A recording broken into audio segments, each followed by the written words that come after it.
Hello, everyone, and welcome to the Real Positive Girl podcast with me, Sabrina. This is the show that helps you become your best self. And today we're talking about 10 ways to have the best week ever, how to have a really great week. But before we jump into that, as always, I want to invite you to come say hi to me on social media. I am at Sabrina Joy Prozo on both TikTok and Instagram. So I look forward to hearing from you there and saying hi and becoming friends online. If you don't know how to spell that, it is all the way down in the show notes. So take a look at that at some point after you listen, while you're listening, like whatever you want to do. As well as in the show notes, there's a way for you to sign up for the weekly newsletter that goes out every Wednesday evening. And that's around like 6 or 7 p.m. PST. And then because I share like some deeper thoughts, some more insights that I get out of going to therapy myself, and just some couple other announcements and things that you may not hear about on the socials and other places, as well as being able to submit a topic suggestion anonymously, being able to anonymously like vent if you have a lot of struggles and things that you want to just like emotions you want to get off your chest, but you don't have anyone that's like emotionally available for you to do that in your real life. You're welcome to do that through a link down there in the show notes. And you're also welcome to buy the Emotions Every Day, the planner that I have for sale, and that's still available. It's like probably a really great gift for someone if you know they want to work on their emotional health, but they don't know where to start, because the journal itself is pretty guided and it can just help you offer that to someone as something super easy and efficient and quick for them to do every day. There's other stuff down there in the show notes, but I'll let you just, peruse around, look around, just so we can just jump right into today's topic, which again is 10 ways to have the best week ever. So I know that a lot of people like to get ready for the week ahead, like on Sundays, with meal planning and prepping, laundry, to-do lists, and all kinds of things. And believe me, I love me a good to-do list. I don't just use those on the weekend, though. I like to use those every single day. It's just so helpful. But yeah, there's a lot of people that like to start their week off so well that they do all this stuff on Sundays. And I think that's great. I honestly do. Like, no sarcasm. I think that's great. Whatever you can do to feel prepared for the week ahead, if you actually care about that. Some people just don't care about that, and that's fair. But yeah, whatever you can do to prepare for the week ahead will be really beneficial to you, because you're just making sure that you feel like not everything is a hot mess. You're not yet on the struggle bus, and so you're kind of ahead of the game, right? That's at least how I see it. But I personally, don't do any like big prep for the week ahead, because despite knowing mostly what is going to happen that upcoming week, like knowing the appointments that I have, what's in my schedule, what kind of meetings do I have for work, what needs to get done by like whatever due date, right? Like I know what's coming. I still want to leave room for flexibility. And that took me a long time to learn, because there was a time where I would look at my own like personal calendar, planner, however I was detailing everything I was doing during the day. And then if I noticed that there were like empty spots, it's like, oh no, there's empty spots. We got to fill those. We got to figure out what we're doing. We got to be on top of every little single thing. But, as of late, in the last, I don't know, maybe a couple years, I just want to leave room for flexibility. It makes me feel more comfortable than not having any time left in my schedule, which is what used to make me feel comfortable. And it's also because I already struggle with being a control freak, just to be perfectly honest. And if you're not new here, you know this is something I talk about often. But yeah, I already struggle with being a control freak.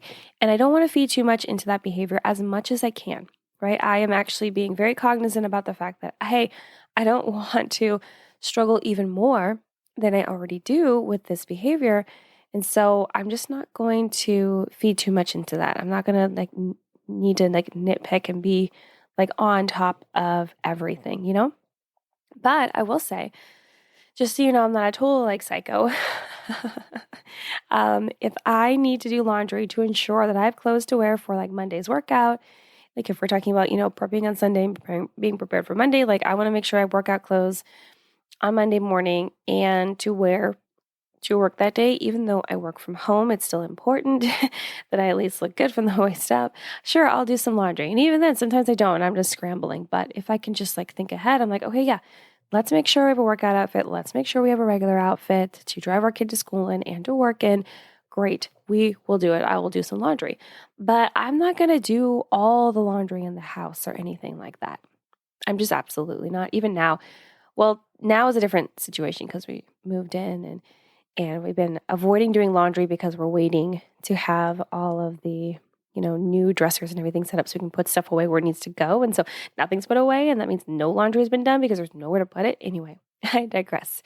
But yeah, I'm not going to do, like under normal circumstances, I'm not going to do all the laundry in the house or anything like that. When I think about preparing for the week ahead, personally, I like to lean more into prepping my mind and my emotions for like whatever is scheduled to happen and what is likely to happen. So, I'm not saying that I know exactly everything that's going to happen, but it's like I want to be prepared for what I know it's already scheduled in my calendar, and then what is likely to happen based on previous experience and not fear. We're not like, leaning into fear here where we're like, "Oh my gosh, I'm so worried about all these things and I need to have like 5 backup scenarios." No, it's just more like, "Oh, okay, well, you know, this fell through last time, maybe it will, so let's just be prepared for that," like that kind of thing. So this still, like, we're still staying away from being too controlling, which is the goal, but just kind of like, okay, how can I prepare my mind and my emotions to take on what is happening this week? And, which brings me to what I wanted to chat with you about today, which is like how to have a great week. And it sounds so generic and so possibly boring, but you're like, but you're here and you're listening and you're like, okay, Sabrina, tell me, are you going to actually amaze us with good knowledge? I hope so. It's the goal every time. But I want to talk about real ways for you to have a great week. And it's not going to be like typical answers like making sure every single room is clean in your house or meal prepping or journaling or anything you would typically read like on a list on Pinterest or anything like that. And again, there's nothing wrong with those lists at all. Like at all, because I feel like I used to like ride or die those lists, and that used to be me, where it's like everything needed to be in its place and we needed to be prepared for everything at the top of the week. But I just think the list I'm about to give you will really help your mindset and emotions, give you a really great week. And those things, when those things are like dialed in and prepared for the week, you are ready. You're ready to be able to dominate the week despite what happens. And it's going to be a really great week. So I have 10 ways that I'm going to share with you today. We're going to jump right into them here at here right now at this point in the show, because I know if you're not new here, you're like, oh, Sabrina, you don't normally start actually getting into the points until like minute 16, 17. No. We're starting now because we have 10. Okay. So, and if you're not new here, if you are new here, yes, it usually takes me about 15 minutes to get to the list of tips and advice. And hey, if you are that person that normally fast forwards and you end up in the middle of the list this time, that's when don't fast forward all the time. Okay, anyway, I'm just kidding with you guys. But yeah, so here we go. 10 ways to have a great week. Number 1, hold on. Hold on. As always, before I get into my list, and I know you're like, oh, again. Yes, every time, unfortunately. Before I get into this list, I want to let you know that all of this advice and these tips are based on my own research and knowledge and my personal experience and the experiences of others that I am allowed to share. If you find that any of the information and knowledge that I'm giving you does not align with what you believe is true for you, I highly encourage you to talk to a therapist or a counselor, and they can, with that one-on-one time, really help you connect with what would actually align with you and figure out a better plan in regards to how to have a great week. Or you can go to our best friend, Google, and type in how to have a great week. And again, knowledge upon articles, upon lists that you can refer to. Okay, 10 ways. Let's go. Number 1, don't pretend you're happy when you're not. And just so you know, this is not in any particular order, but I did think that this one would be fun to start with. Do not pretend you're happy when you're not.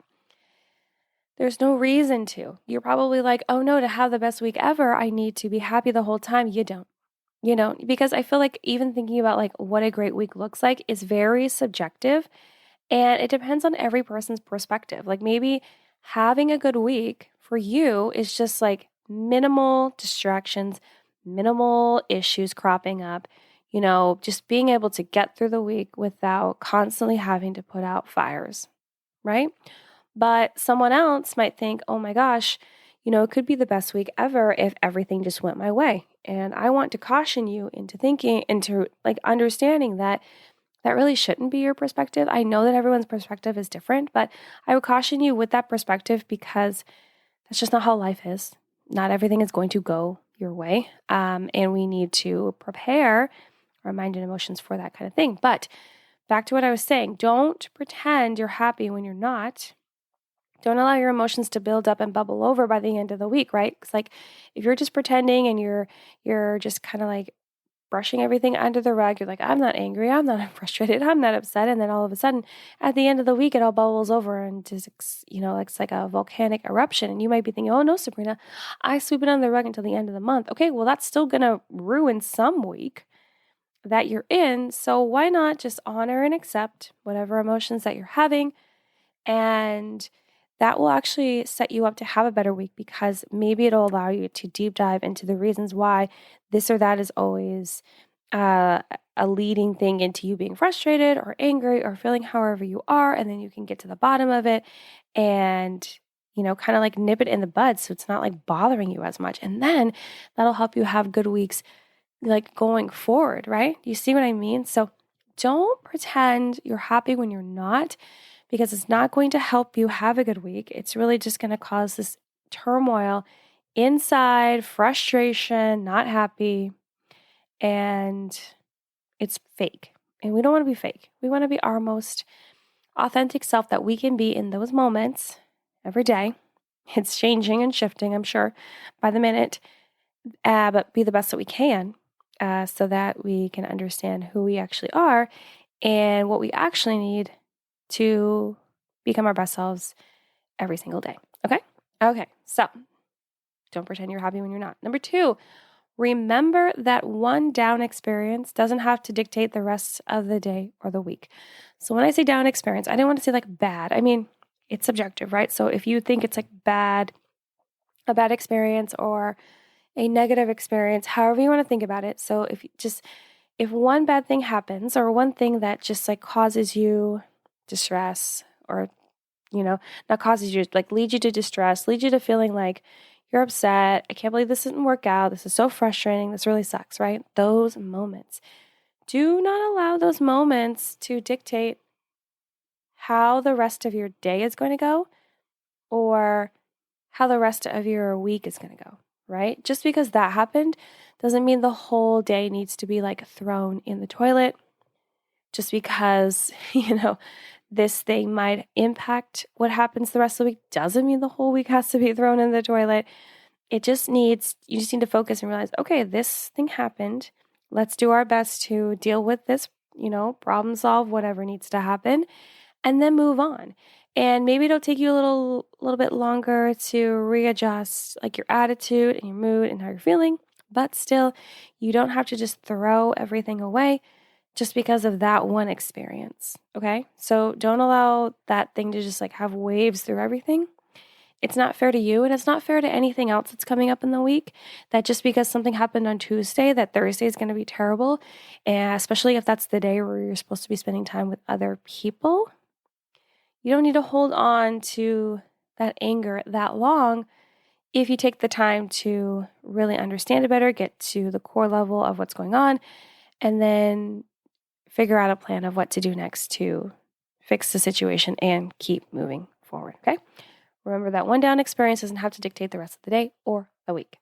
Number 3, remember that only you are in control of your emotions, including reactions and responses. I'm sure there are a lot of people that are tired of hearing me say that. I am not sorry. That's the way that you feel. It has to be a reminder, a constant reminder, because I feel like it's one that we will often forget, and we will continue to try to project and blame that on other people. That's not it. It's only you. I promise you, like with everything inside of me and all the knowledge that I've read, and even like professionals that I've consulted with and talked to, it is the truth, okay? It's the truth. I'm sorry if I'm not sorry. It's unfortunate if you don't believe that, but it's true. It just is true. It's fact. It's actual fact. And it's not this like, oh, well, maybe it is or maybe it isn't. No, no, no. It's you. It's all you. Because you're the only person inside you. You're the only person that can like change your mindset. Now, if you are a victim, have that victim mindset, you give away your power to someone else and you kind of like, manipulate them into making your decisions and choices for you. That's one thing, but that's still a decision that you made to do. You were still in control of that. You could still take it back if you wanted to. So how will this help you have a great week? I'm sure you're like, well, what does this have to do with it? Because if you are able to remember that you're the only person in control of your emotions, including your reactions and responses, then you'll know that if something happens, if you're privy to someone's attitude, outburst, or whatever situation that you're in, that you don't have to react if you don't want to. You could actually default to a response, which is taking a beat to really decide what would actually be beneficial and helpful in the moment that you're in, and then like respond by saying what you need to say, something that you're not going to regret, and something that will actually help you move forward in whatever the situation is. You get to choose. Someone yells and screams in your face, you can walk away without saying anything, right? You don't have to yell and scream back. You don't have to resort to any sort of physical violence. You don't have to do any of that. You get to choose. And that'll help you have a good week because you don't have to, feel like you're in regret for how you reacted, for how you allowed your emotions to control you instead of you controlling your emotions. Because you are the only one that can control them. You're the only one. And this again will help you have a great week because then if you choose to not let something bother you as much as you may have in the past, then it won't be so heavy for you to deal with through the rest of the week, and it'll be a really great week. So just something to consider. Remember that you are the only one in control of your emotions, including reactions and responses. Number 4. Now, I feel like number 4 is probably the most like classic one that maybe you'll see on a list. I did not double check. I just know that in the past of me looking at lists, I didn't necessarily see this. But number 4, it's going to be really great to be beneficial for a good week. Confirm your appointments. Confirm your appointments, okay? Wasted time is the worst, right? Like if you go all the way to whatever, or even if it's just you pulling up a website on your computer because it's a Zoom link or whatever it is, still waiting and taking time out of your day to do this thing, and then it doesn't happen. No, wasted time is the worst. So doing your best to prevent that from happening is worth it. I'm just telling you, like you will have a better week if you have confirmed all the appointments that you have. This is outside of, hey, something happened to them, to the person that you're supposed to be meeting with, and they had to like cancel the appointment last minute. That's different. That's different than like, showing up and then realizing that they actually meant for you to come tomorrow or come like 2 hours later or earlier or whatever, when you could have just like confirmed it. And I know that a lot of times we feel like the responsibility of confirming appointments is on whoever is setting the appointment originally. Like, okay, let me write it down. But no, I think it would be beneficial for you to confirm your appointments so you don't waste your time and you don't have to be like, oh, I could have been doing this, that, and the other this week. Nope. You already know whether it's going to happen or whether it's not. And then you can have a really great week. So confirm your appointments. Number 5, stop yourself when you start to compare yourself. Now, obviously, a lot of people talk about not comparing yourself. And you're probably thinking, interesting to put like stop comparing yourself in a way to have like in 10 ways to have like a great week. And I think that if you're able to catch yourself in the act of comparing yourself to someone else, because the grass is always greener, then it'll help you have a better week because you're not so consumed with this thought process of like, why aren't you matching up to them? Why aren't you at the same level in the same season of life and this, that, and the other? And you'll actually appreciate yourself more. And you'll look to like, okay, what am I doing? What am I progressing in? I'm so happy and so proud of myself that I'm doing this, that, and the other, rather than being so focused on someone else and what the heck they are up to. It's not worth it to compare yourself. And I'm even telling myself that because it's one of the things that I struggle with the most. And the quicker that you can catch yourself in the act, the better. And then when I say in the act of comparing yourself to someone else, the quicker you can catch yourself in the act, the better you'll get at not doing it as much. And I will never say like not doing it at all because we're not perfect beings. We have faults, and sometimes we will fall back into old behaviors. But the more that we work on it, the quicker we are able to just pull ourselves back up and away and move right along, right? Without no shame, no really no shame or feeling guilty or feeling embarrassed. Like maybe those will come for like a moment, but will pass quickly because you realized, oh, I'm not perfect, but at least I'm not allowing myself to stay in that behavior or mindset that I'm trying to avoid as much as possible and not get into because it's not healthy. And that's freaking amazing. So stop comparing yourself when you start, stop yourself when you start comparing yourself, because that'll get in the habit of being like, I don't need to do this because I am awesome in all of these ways. And your life is good in all of these ways right now. And that's great for them, but it's also great for you right now, right? Right? Okay. So stop yourself when you start to compare yourself. Okay, number six, manage your expectations. Now, this might feel like a classic, but it is, and it's important. And I feel like you will have a really great week if you do manage your expectations. And honestly, this is something that I've been working on a lot too. And I feel like I'm getting a lot better at it because when something doesn't work out, I don't find myself being so upset about it. I'm just like, okay, well, it is what it is. And that might sound cheesy or just like negative. It's not. Really, when I tell myself it is what it is, it's actually me just being in like a neutral mindset of like, okay, well, I could be really upset about this, but I'm choosing not to. And then I could be on the other spectrum of like, oh, it's okay, it's all gonna work out. Like, and sometimes I am. And sometimes I will be there. But usually I am like, I will set up camp in the neutral mindset of like, it is what it is. And then I will kind of like shift towards more positivity as time goes on. And it's never like always at the top. But I will shift more there once I really figure out, okay, what can we do next?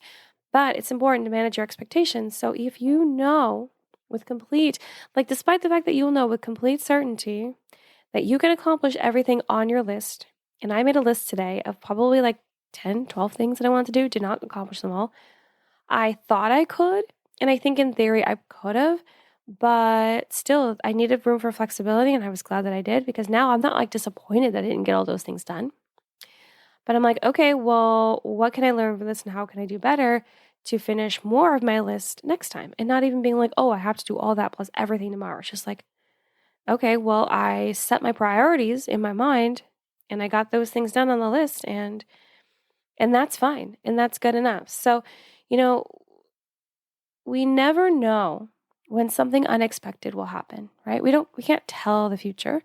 So having more realistic expectations can help you not feel overwhelmed or panicked if something comes up that you have to deal with and your list of things that you need to do is super long, or how you need to perform, or how much you need to do of this, that, and the other. Maybe you're like, I need to wake up and work out for 60 minutes every day, but for whatever reason, you woke up a little bit late and now you can only work out for 45. You don't have to be really upset about it. You can, that's fine, whatever you want. But you can manage the expectation of like how you need to do that every day and just be like, you know what? How about we lower the expectation to let's work out every day, right? And then do our best of how long we can. And that might shift from day to day or week to week, and that's fine, right? You know what I mean? Do you know what I mean? So we need to have more realistic expectations in our life, and that really will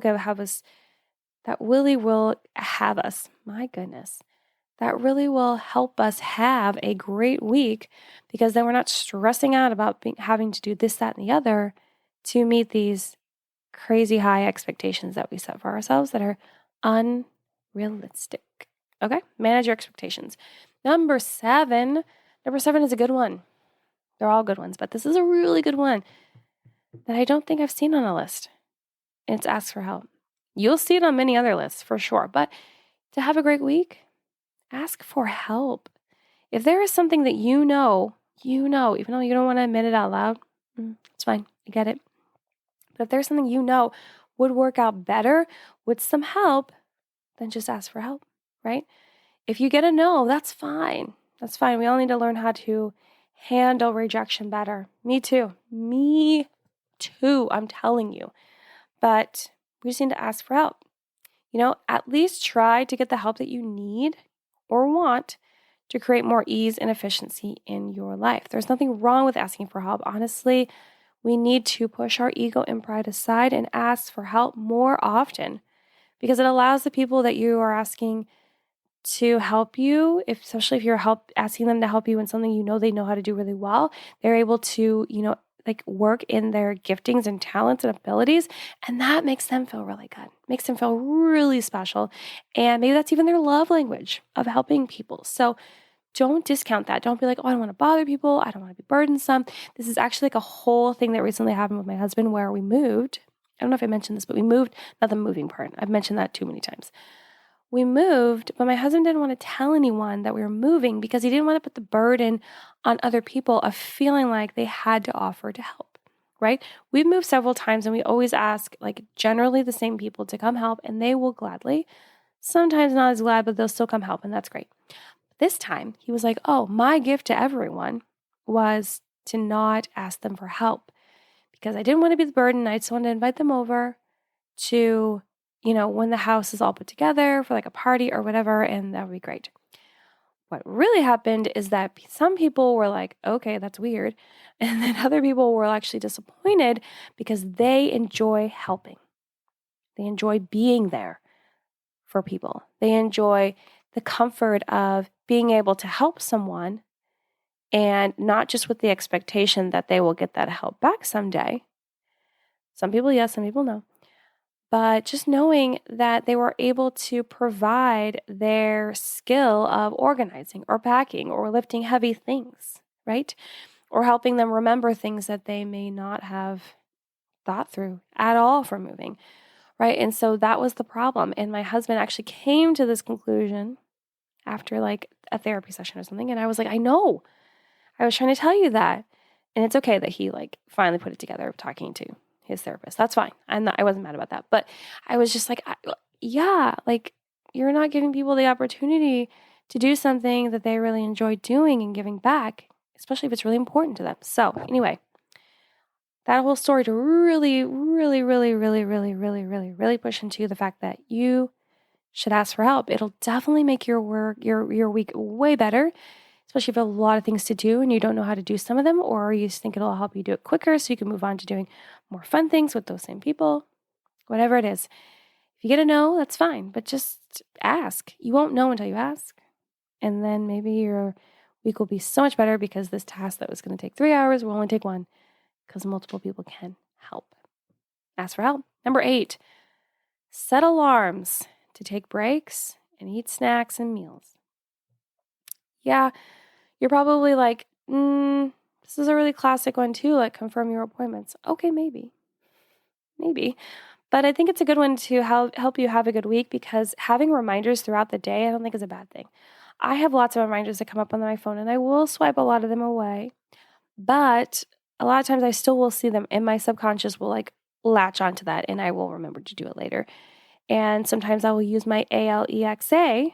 I cannot say that name out loud. I'm telling you, anytime someone does, and then it triggers my ALEXA, I'm just triggered. I'm annoyed. Anyway, so I will have that set alarms for me too. I will have little notes up, whatever, to remind me of things I need to do. Now, specifically for me, I put to take breaks and eat snacks and meals because I have trouble stopping to eat or take a break when I'm fully, deeply focused, at work or filming or a project. Or a lot of times what happens, and my husband has really been trying to get me out of the habit of doing this, and I feel like it's worked a little bit. But I still need more work. It's he'll be like, okay, well, why don't you just do things in increments of time? Do it for 30 minutes and then step away and take a break or go do something else so that you don't overwhelm or burn out on doing this one thing. I have a hard time with that. I'll just be like, okay, well, I'm just going to do one more thing. And then I'll do it. And then in doing that thing, I'll be like, okay, well, let's just do this thing too. And this, and this, and this. And it just continues to add up. And then I won't stop to take a break that I will need so I don't feel burnt out by the end of the day. I won't feel overwhelmed. I won't feel stressed. Or I won't stop to eat. And then by the time that like 3 o'clock rolls around and I'm about to leave to go do something, I'm like so hungry, but also I'm trying to get better about making dinner when it's not like 8 o'clock at night. But then if I eat something and then I make dinner shortly after, then I don't want to eat. And it's this whole thing. And that also causes problems for the other two people in my house that I cook for, right? And I can get hangry. I'm a hangry girl. It's not good. So my one of my doctors was very much like, you have to set alarms, especially with like medication that I'm on. Like, you have to set alarms. And I was like, okay. And so that's why I think this will help you have a really great week, because if you struggle with those same things about taking breaks and eating, then you have that reminder and can help you feel better. And maybe we can all feel more energized because we're eating when we're supposed to. We're taking breaks that are helping us refresh when we need it. And we're feeling even better about the week, right? So, you can also set reminders for like anything you need help remembering to do, right? If there are other things that you need help remembering to do throughout the day and the week that you often forget, and then causes your week, not causes, it like leads to your week just like not feeling as great as it could, then schedule those things in too. It doesn't make you weaker or not as smart or on top of like your life. You know how that can really like put some guilt and shame on you for needing that reminder to do something that it seems like other people are easily capable of doing. That's fine, because there are things that they struggle with doing that you do just fine. And that's just how life is. We're all different, and we're all good at different things, so we can come together as a community to help each other. That's how it is. Okay? So set alarms to take breaks or eat meals, snacks, or do whatever you need to get done so it gets done for that good week. Number 9, we're almost there, guys. Number 9, don't allow other people's moods to affect your mood. Don't allow other people's moods to affect your mood. So if you're an empath, like myself, you will struggle with this. Even if you're not, you can't. It's easy. It's easy to struggle with this because if someone is really upset, but you're feeling all the joy in the world, that's usually me, you feel like you can't share that. You feel like you can't demonstrate that. You feel like you can't like be like happy when someone else is upset. And I'm not saying like you should be happy and in their face and like, oh my gosh, like life is great, even though you're going through someone like passing, right? You're going through like you lost a loved one. Like, no. But if they're having a hard time and you want to like offer like, okay, well, let me know if I can do anything for you. And then still and have your joy. You don't need to be sad just because they're sad. If you want to be sad, then be sad. But you don't have to be sad because they're sad, or you don't have to hide your joy just because they are having a hard day, right? Do it respectfully. You don't need to shove it in their face, but you need to exhibit and have the emotions and the feelings that you are having because you're having them. And it's good for you and it's healthy for you. And if someone is just mad and upset, they can be upset without you. They can be upset without you joining in, right? Because misery doesn't need company. Misery loves company, but it doesn't need it. It doesn't need you to just jump right in and like, be that last person in the pity party. It doesn't. So, and I'm not saying it's always like a pity thing or like this person's like upset, even though they may not, or they're being over dramatic about it or whatever. I'm saying like the whole spectrum of like people going through really hard things. It doesn't mean that you have to dim your light or your joy or your happiness. And if someone else is really happy, it doesn't mean that you can't be upset or however you're feeling because you feel like you're going to be ruin their day or be a burden on them. Again, let's hop on back to number 3, where remember, you are the only one in control of your emotions. So they are in control of their emotions. So just because you're upset and you're trying to grieve and you're trying to get through those emotions and figure it out and honor them and accept them and go through that whole thing, you don't have to be happy just because they're happy to make them happy. No, they just need to be strong enough and confident so they can be and feel however they want to feel. And then you can feel however you want to feel. Does that make sense? So don't allow other people's moods to affect your mood. Feel how you want to feel. And maybe that can be also a light or an example. It could be a light if you're like feeling happy and joyful and they aren't and they see you and they're like, oh, maybe I can feel that way. Or an example if you're angry and they're being all happy and positive, but maybe they're faking it. And then they get that example from you that you're just allowing it to move through you and you're not like trying to cover it up and they're like, oh my gosh, I can do that too. It can go both ways. So Don't allow other people's moods to affect your mood. Number 10, and the last one that I have to share with you today. See, this is exactly why we started around minute number 7, 8-ish, because we had 10 and I had to get through all 10. And here we are at marker number 35. Okay, so remember, number 10, remember that you're still making progress even with mistakes, failures, and steps backward. Remember that you're still making progress even with mistakes, failures, and steps backwards. This will help you have a great week because if you are doing so well at bettering, not allowing people's moods to affect your mood, or not being a people pleaser, right? And being more confident and speaking your mind respectfully. And but then something happens, or you get spooked, or you lean into some fear, and you start really acting more in your people pleasing behaviors, or you put a cover over your joy and your happiness because someone else is in a really bad mood. You don't want to like make them worse. You don't want to like cause them to like blame you for it being worse, right? Or you're doing really well at learning a skill and then you make a mistake, or you fail at learning like the next step. Just because you have mistakes, failures, and steps backward, you fall back into old habits, something doesn't work out right, it doesn't mean that you aren't making progress anymore. It doesn't mean it's all for nothing. It doesn't mean that, you're doing a bad job. You're still making progress. Do you know why? You're still making progress because you're still trying. You're still doing something. Even if it was a mistake or a failure, what do we say, guys? What do we say? Mistakes and failures are the best learning lessons. Yes, they are. Mistakes and failures teach us a lot, and we will only experience those things if we continue to move forward, right? And then if we give up after those things, then what was all the other work for? It's not all for nothing.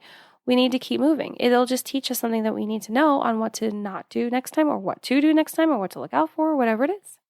And then steps backward in regards to like mindset or behaviors or things that we are trying not to do, and then we do it, unintentionally or intentionally because we're just having a moment where we're feeling a little weaker. It's okay.